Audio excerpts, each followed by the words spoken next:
तू वहीं गइल हो? हम नहीं गइल, हम काम घर से आवता नहीं कहत रहनी मटन खा के बटन खोले। अरे बार दिमाग ठीक बा कि नहीं तोर? मटन खा के बटन खोले। ये रहा ना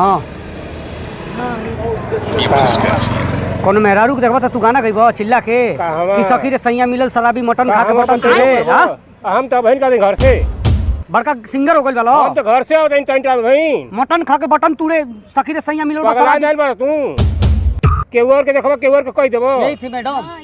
सब चलो वहां दुकान पर कहां चलब? आओ यहां गाना तू वहीं गइल हो? सुनो ना भैया आओ ना गाना तू वहीं गइल हो? यहां आवा ना अब पानी पानी होता है अब सुनो पहले बतिया पानी पानी गाना तू वहीं गइल हो? हम नहीं गइल, हम काम घर से आवता नहीं कहत रहनी मटन खा के बटन खोले। अरे बार दिमाग ठीक बा कि नहीं तोर? हां ये रहा ना हो पगलाइल तू पगलाइल बाड़ू। हम माटी गिरा कभी ना आवता घर से।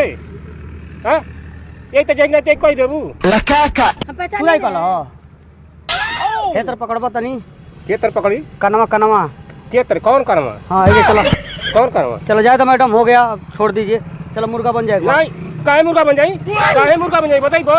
हाँ मुर्गी बताई बनबो बो। मुर्गी बनबो। नहीं हम नहीं मुर्गी मुर्गा तू ही बन हम नहीं बन।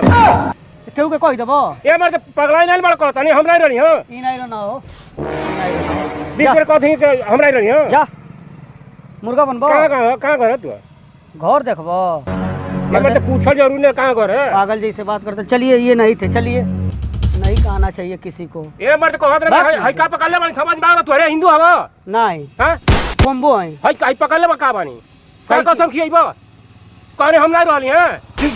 तो बन जा मुर्गा। काहे मुर्गा बन जाई? मुर्गी बन जा। काहे मुर्गी बन जाई बताओ इकरा होता बता कुछ। चलिए जाने दीजिए छोड़िए आई मटन खा के